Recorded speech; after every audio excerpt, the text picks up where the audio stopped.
आज के कार्यक्रम के मुख्य अतिथि आंध्र प्रदेश के लोकप्रिय मुख्यमंत्री श्रीमान चंद्रबाबू नायडू जी, दूसरे विशिष्ट अतिथि हमारे डॉक्टर जितेंद्र सिंह जी,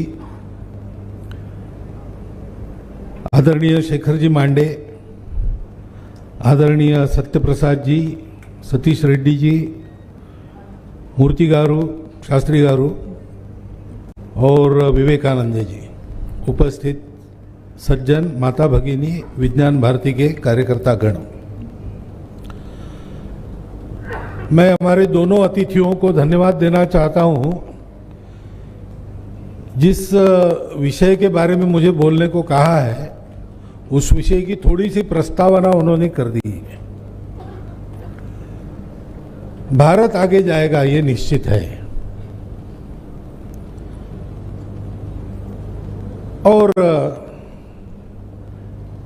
भारत को विश्व को कुछ देना है। भारत का जो विकास है वो विकास केवल भारत को आगे जाने के लिए नहीं है। आज दुनिया में हम विकसित देशों की हालत देखते हैं तो विकास इस प्रकार से हुआ है कि उसके साथ विनाश भी आ गया।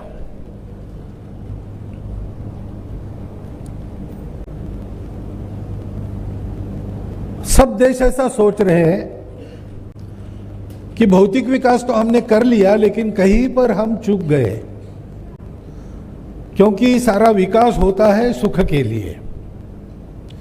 मनुष्य को सुख चाहिए, सृष्टि में सबको सुख चाहिए। विज्ञान भी क्यों जानना चाहते हम लोग? यहां से सूरज कितने दूर पर है ये मैंने नहीं जाना तो मेरा क्या फर्क पड़ने वाला है, लेकिन मनुष्य ऐसा विचार नहीं करता, उसको जानने की तृष्णा है और उस ज्ञान के आधार पर वो अपने जीवन को सुखी करना चाहता है, इसलिए उसको जानना है।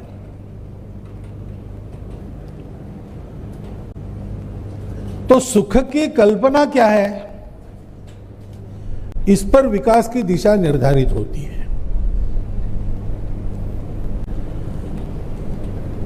अभी तक पिछले 2000 वर्षों से जिन प्रणालियों का प्रभाव दुनिया में रहा है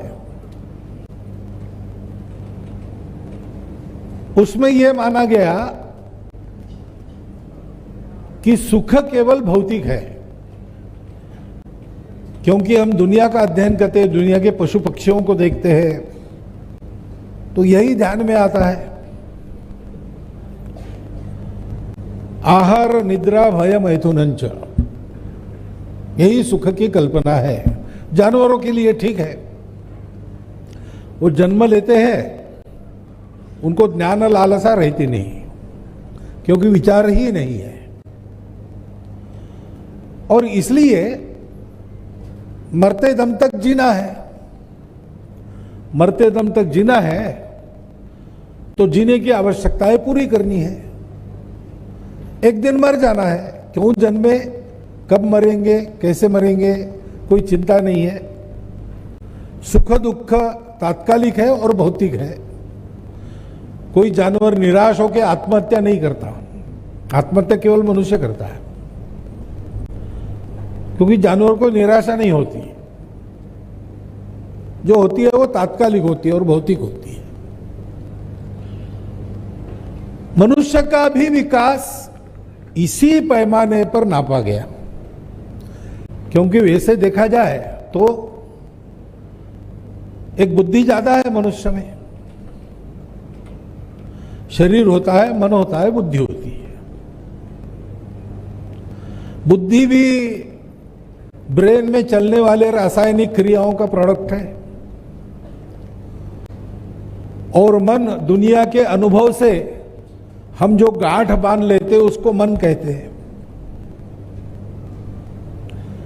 और इसलिए पशुओं को जैसा ही हम भी अपनी भौतिक आवश्यकताएं पूरी करें, तो विकास पूरा हो गया। एक दूसरे दिशा का विचार है कि भौतिक जगत सहित अपना शरीर ये टेम्पररी है, वो मरते रहता है, बदलते रहता है। तो जो शाश्वत है केवल उसी पर चलो, दूसरा कुछ मत देखो। लेकिन ऐसे ऐसे मनुष्य रहता ही नहीं। मनुष्य को खाना है, मनुष्य को रहना है घर में, मनुष्य को सारा समाज चलना है, तो ये सारी बातें चाहिए। परंतु विकास की कल्पना भारत के बाहर के चिंतन में हमेशा इन दो सिरों के विचार के बीच में लटकती रही, घूमती रही।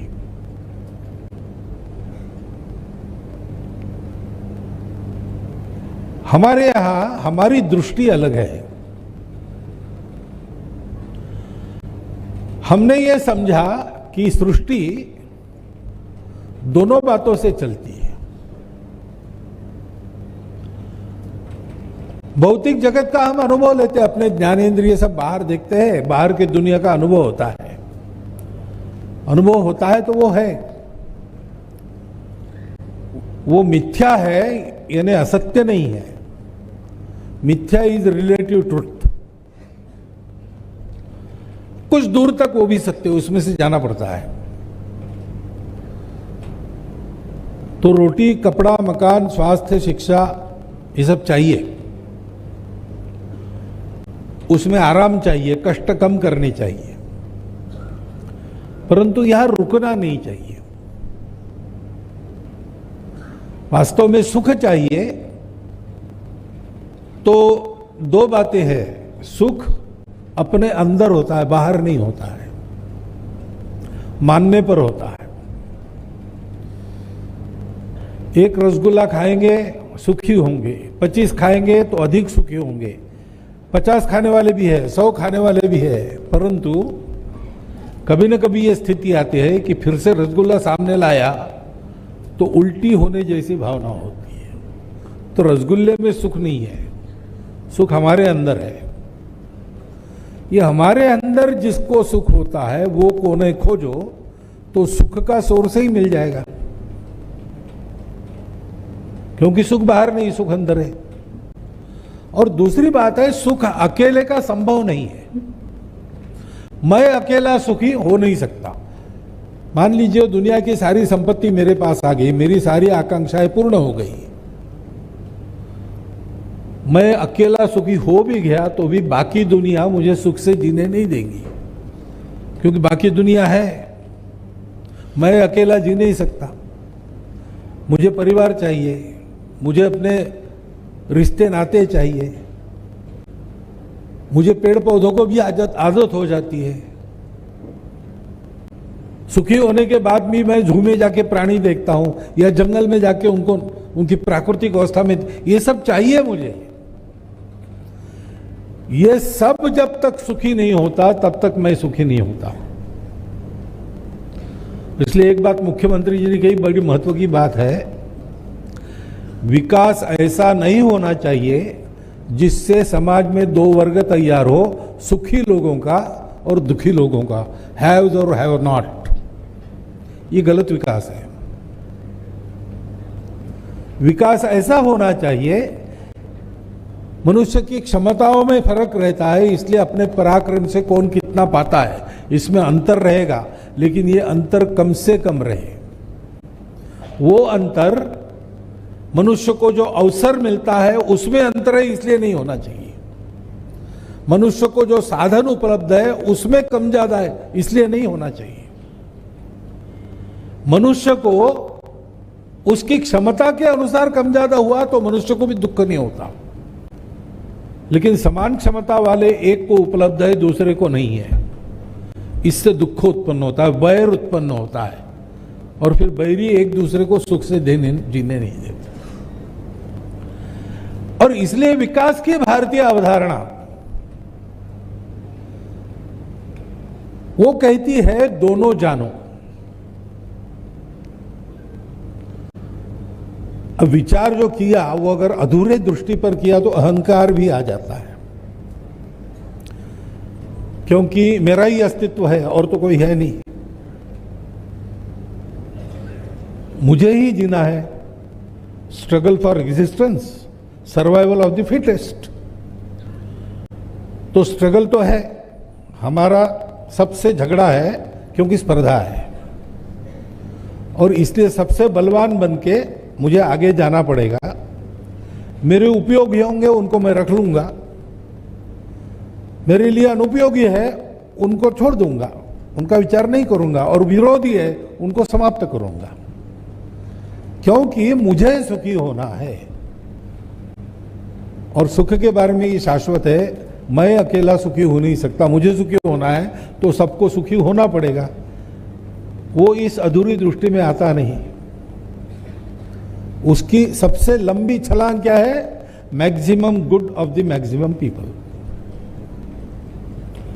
लेकिन ऐसा विचार करके ये विकास नहीं हो सकेगा, उसके साथ विनाश आएगा।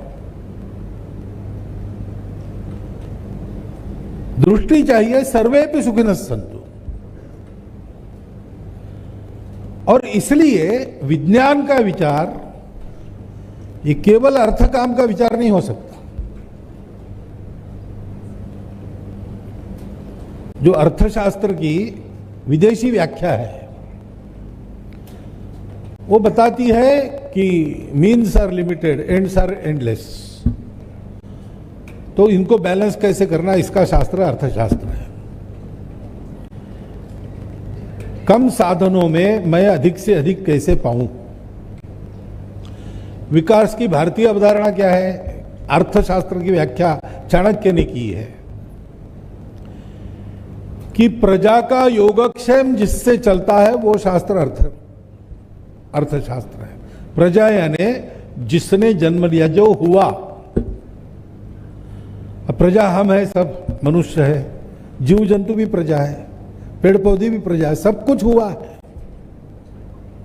पानी भी प्रजा है, मिट्टी भी प्रजा है। केवल चैतन्यधारी जीव नहीं, तो जितना जड़ वो भी बना है, और ये बना है तो उसका प्रयोजन है। ये ठीक चलेगा तो हम ठीक चलेंगे। तो ये सब एक साथ ठीक चले, ये कैसा हो? इसलिए विकास में भौतिक विकास का ज्ञान तो चाहिए, लेकिन इस ज्ञान के आधार पर जो विकास मैं करूंगा वो केवल मेरा ना हो, सबका हो मेरे साथ साथ। मेरा भी हो, मेरा विकास नहीं हुआ तो चलेगा ऐसा नहीं, लेकिन मेरे साथ सबका विकास हो। इसलिए मैं अपने विकास में कुछ मर्यादा रखता हूं, अपने विकास में कुछ संतुलन भी रखता हूं। उसको कहते धर्म। हमारी विकास की दृष्टि धर्म दृष्टि है। धर्म यानी पूजा खान पान नहीं, वो छोटी बातें हैं। धर्म यानी जिससे धारणा होती है इहलोक में भी परलोक में भी सुख मिलता है। सबके स्वभाव को जानकर उनका कर्तव्य निर्धारित करते हुए सब सुखी हो, ऐसी जो व्यवस्था है उसका अनुशासन, उसका संतुलन, उसके लिए कर्तव्य का निर्धारण ही धर्म है। हमारी विकास की दृष्टि धर्म दृष्टि है। अब ये बात जब मैं कहता हूं तो बहुत लोग मानते हैं कि ये तो विरोधी बात हो गई ना, विज्ञान और धर्म का क्या संबंध है। पहला कारण इसका यह है कि वो धर्म को रिलीजन समझते। धर्म ही रिलीजन नहीं है। धर्म है सृष्टि चलने का शास्त्र है, सृष्टि चलने का नियम है।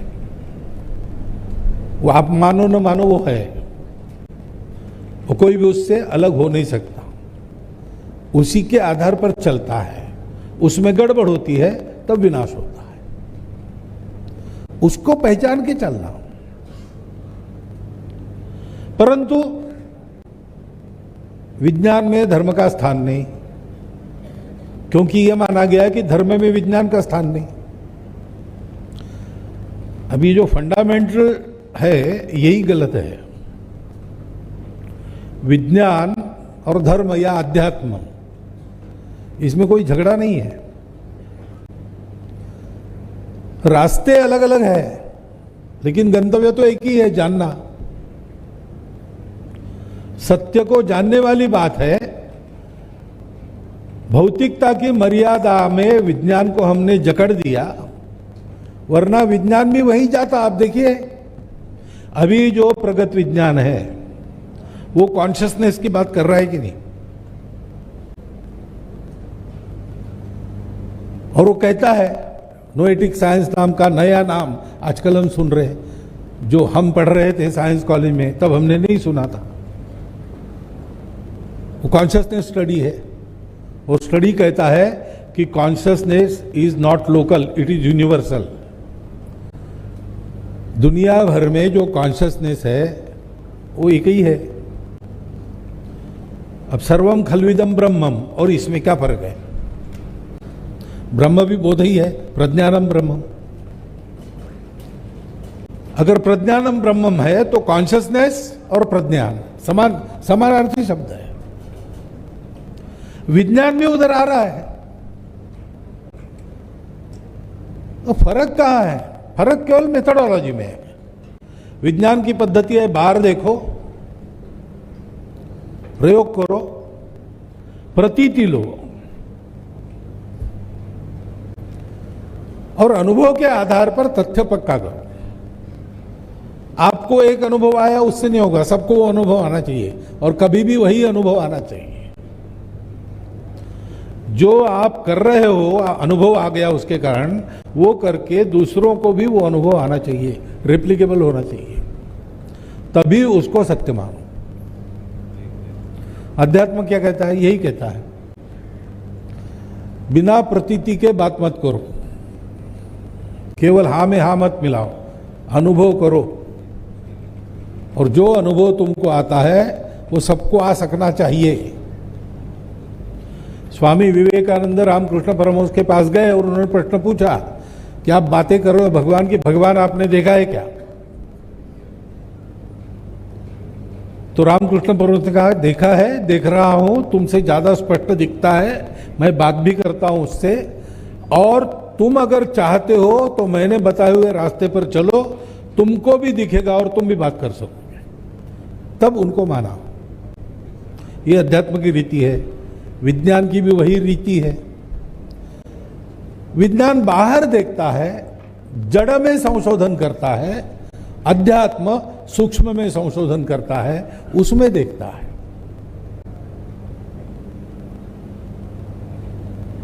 अध्यात्म कहता है वहां भी प्रयोग करो, प्रतीति लो।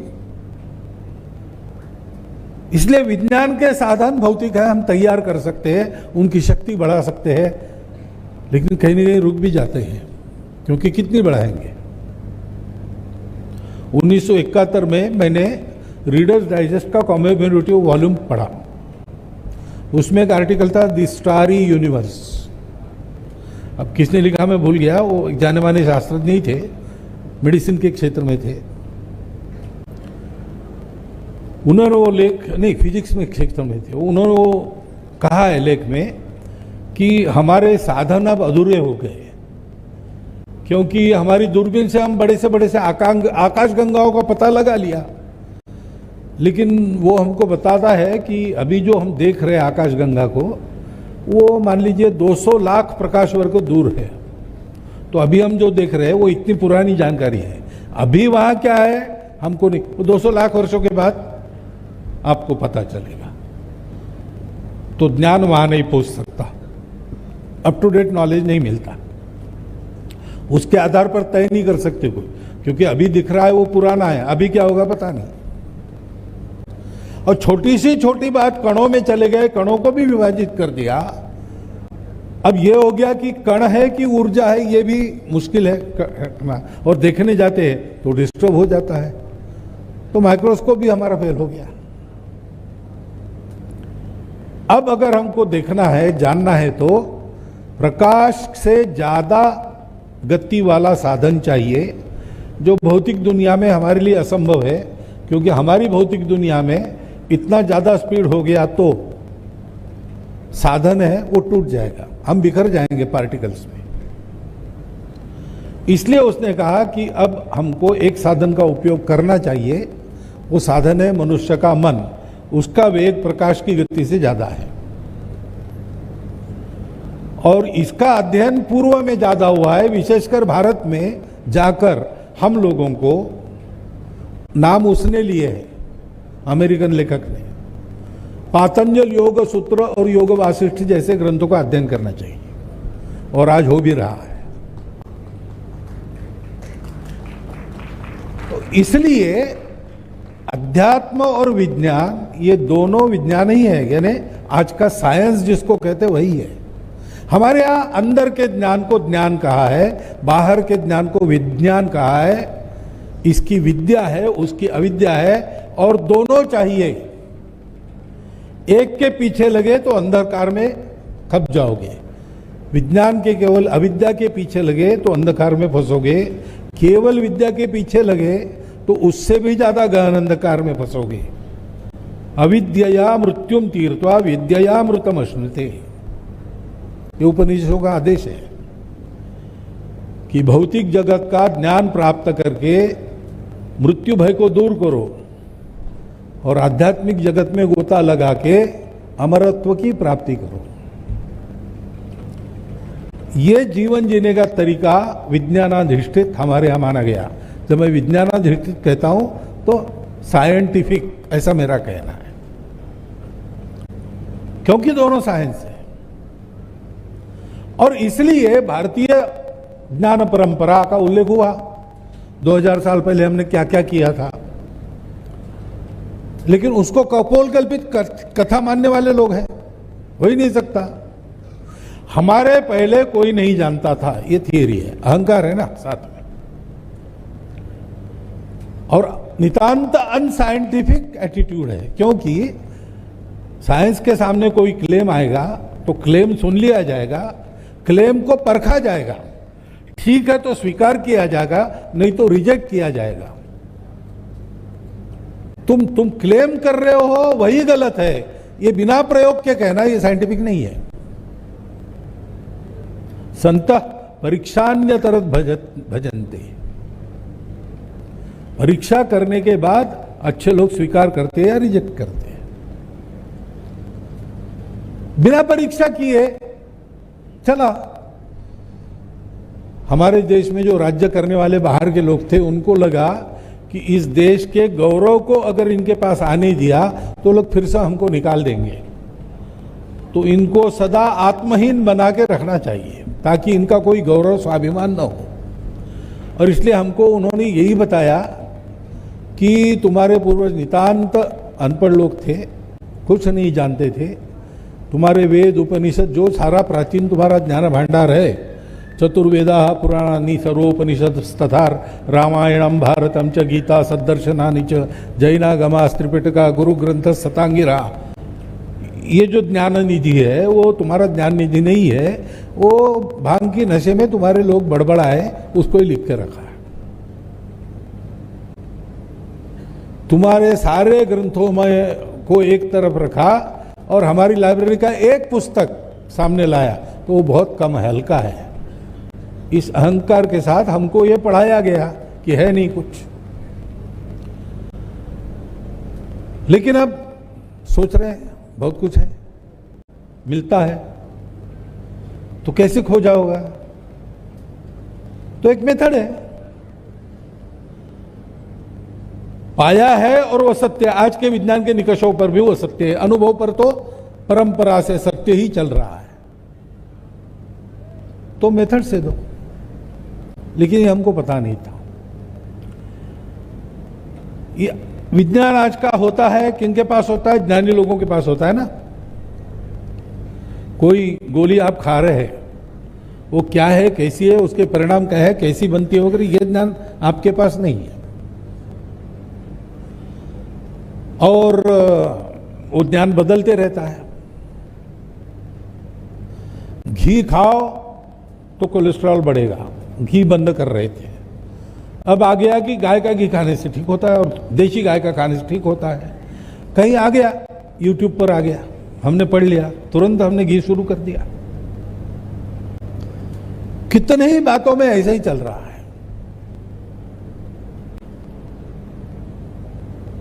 तो एक तरह से आंख मूंद के हम विज्ञान दृष्टि से परीक्षण करके नहीं, अंधश्रद्धा पर चल रहे हैं।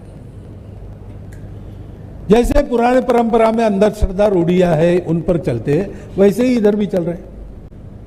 क्योंकि ये विज्ञान पहुंचा नहीं। अपने देश में उसका एक कारण भाषा भी है। पराई भाषा में विज्ञान है, सब तक पहुंचना मुश्किल है।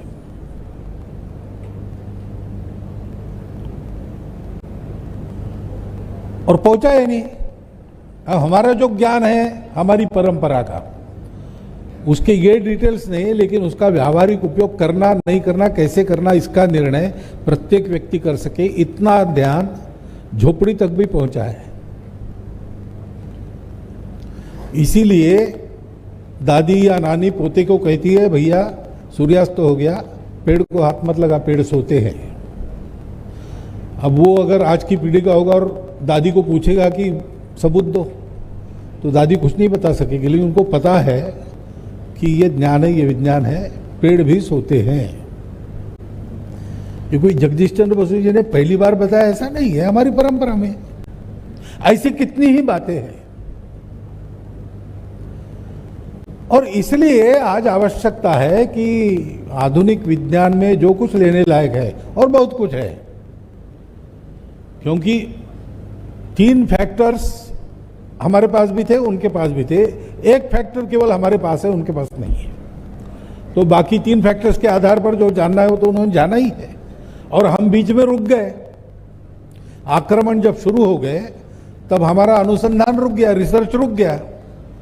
विज्ञान को ध्यान देने की हमको फुर्सत ही नहीं मिली, जान को बचाने में हम लग गए। तो दुनिया उस अवधि में बहुत आगे चली गई। तो वहां से हमको सीखना ही पड़ेगा, परंतु सीखते समय ये विवेक भी करना पड़ेगा कि ज्ञान उनके पास है, लेकिन ज्ञान का उपयोग कैसे करना, इसकी बुद्धि हमारे पास है, उनके पास नहीं है। और इसलिए ज्ञान सर्वसामान्यों को कौन सा लेना, कैसे पहुंचाना, इसका भी विचार करना पड़ेगा उस आधार पर। और उनके ज्ञान में जो अधूरापन है उसको पूरक करने वाला अपना ज्ञान भी, क्योंकि विस्मृति का कालखंड बढ़ा है, अनुसंधान करके प्रमाणित करके, जो प्रमाणित होता है वही वापस लाना पड़ेगा। विज्ञान भारती का यही काम है।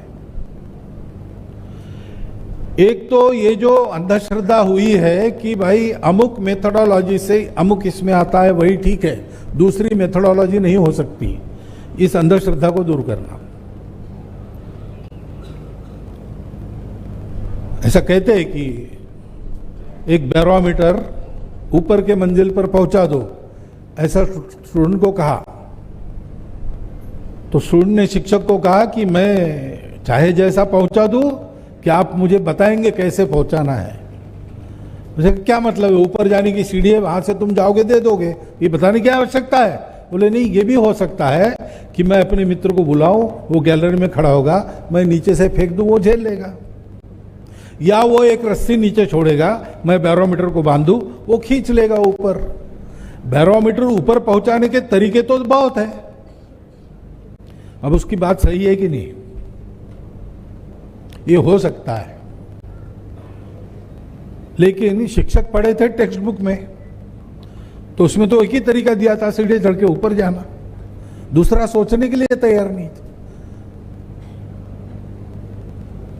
इसलिए अनेक तरीके होते हैं, सबको परखना चाहिए। सबके आधार पर जिसको ज्ञान कहा जाता है उसको परखना चाहिए, और परीक्षा में जो ठीक निकलता है उसको ज्ञान के नाते स्वीकार करना चाहिए, अहंकार करने का कारण नहीं। ये बात लाना है। और ज्ञान को सब तक पहुंचाना है, इसलिए जिसको जो भाषा आती है उसको उस भाषा में ज्ञान उपलब्ध हो। दुनिया की कोई एक ही भाषा सब लोग सीख लेंगे, ये संभव नहीं है।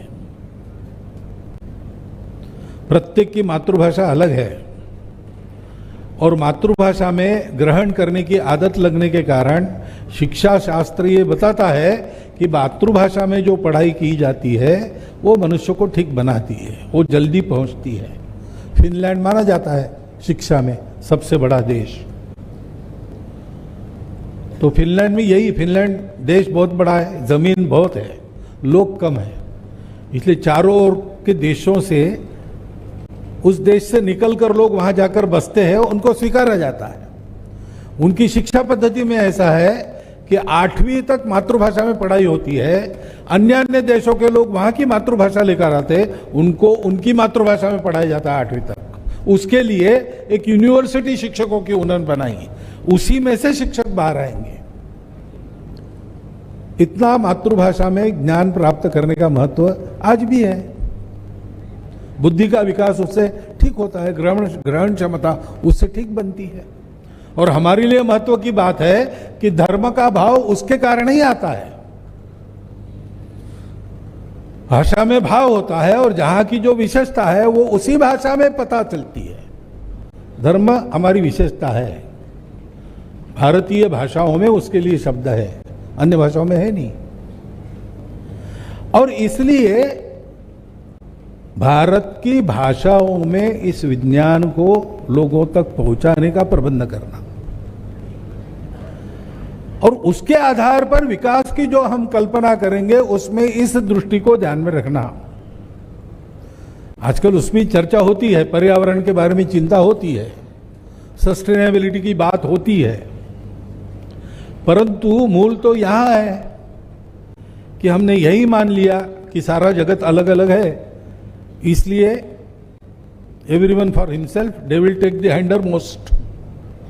भूत लगा 10 लोगों के पीछे तो मिलकर सामना किया नहीं, वो भाग गए, भागते भागते कहा कि भाई अब अपना अपना संभाल लो, पीछे रहेगा उसको भूत खाएगा।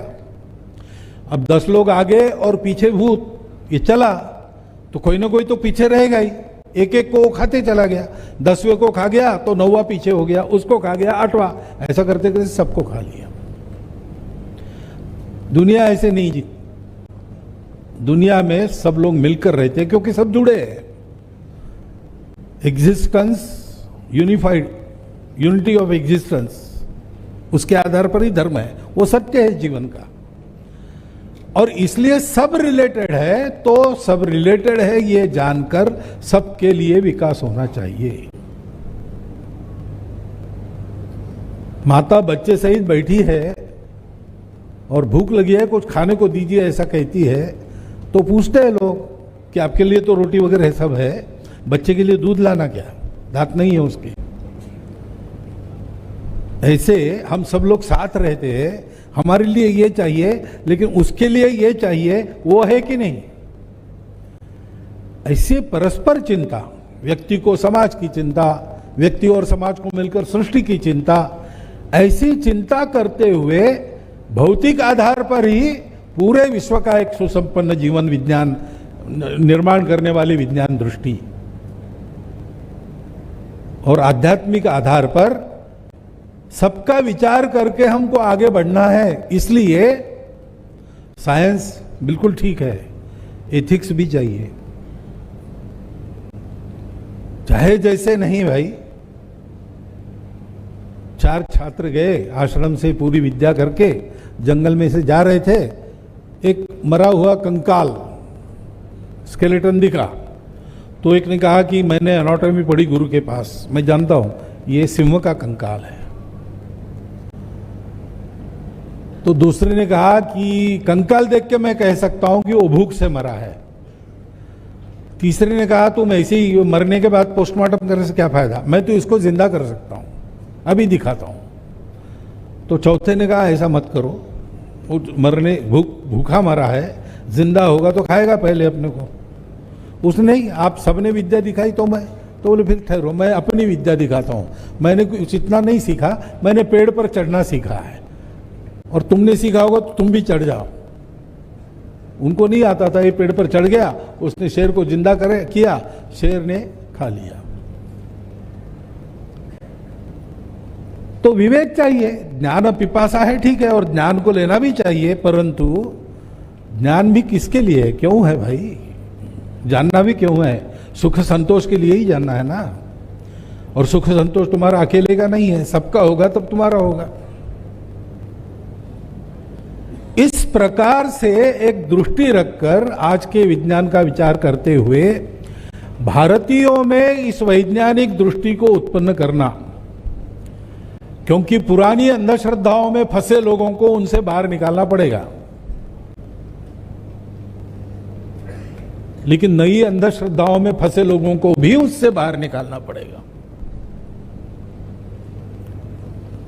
तो भारतीयों को यह वैज्ञानिक दृष्टि देकर, क्योंकि भारतीयों के पास उनके रक्त में ये धर्म दृष्टि है, उनका किया हुआ विकास ही चलेगा। अब कितने ही ये मंदिर है, पुराने पुराने मंदिर अपने यहां है। अभी ऐसा हुआ है हाल के समय में, जो सुनामी आई, तूफान आए, कई जगह ये एक्सपीरियंस है कि सब कुछ रह गया, मंदिर कायम रहे। तो ये आर्किटेक्चर है ना, और ये आर्किटेक्चर कितना विचार करके किया होगा, तब ये मंदिर खड़े रहे। 10,000 वर्षों से हमारी खेती हो रही है हमारे तरीके से, जमीन खराब नहीं हुई, अन्न विषयुक्त नहीं हुआ, कैंसर ट्रेन नहीं चली, और उत्पादन बढ़ाने के चक्कर में ये बाकी सारी बातें हो गई, तो पंजाब से जयपुर कैंसर ट्रेन जाती है। हमारे डीएनए में ये विचार है, उसको जागरूक करना पड़ेगा, उसका बोध कराना पड़ेगा, वैज्ञानिक दृष्टि देनी पड़ेगी। तो भारत तो बड़ा होना तय है, इसलिए तय है कि वो समय की आवश्यकता है, क्योंकि बढ़े हुए भारत को केवल महाशक्ति नहीं बनना है, अपने बचाव के लिए शक्ति तो चाहिए, लेकिन हमको विश्व गुरु बनना है। विश्व को इन सारी समस्याओं से राहत दिलानी है। ये काम कर सकने वाला भारत खड़ा करने के लिए, जैसे भौतिक विकास एक के बाद एक अच्छा हो रहा है, आगे भी होगा, आर्थिक दृष्टि से हम शक्ति बनेंगे, सामरिक दृष्टि से शक्ति बनेंगे, ज्ञान के दृष्टि से भी हम शक्ति संपन्न होंगे, वैसे धर्म की दृष्टि लेकर स्वयं केवल शक्ति संपन्न नहीं होंगे, संपूर्ण दुनिया को नई शक्ति देंगे, नई दृष्टि देंगे, जिससे परस्पर सहयोग से सारा राष्ट्रकुल मानवता को लेकर सृष्टि के साथ मित्र होकर चलेगा और दुनिया एक नई सुखी सुंदर दुनिया बनेगी। इतने महत् कार्य की एक छोटी सी शुरुआत विज्ञान भारती है। ये जानकर आप सब लोग इस काम को आगे बढ़ाइए, इतनी प्रार्थना करता हूं। और मैं कितना वैज्ञानिक हूं मुझे पता नहीं, लेकिन वैज्ञानिकों के सामने भाषण करने को कहा तो किया, उसको उसमें जो ठीक है वो स्वीकार कीजिए, ऐसी प्रार्थना करता हूं। आपको धन्यवाद देता हूं। मेरे 4 शब्द समाप्त।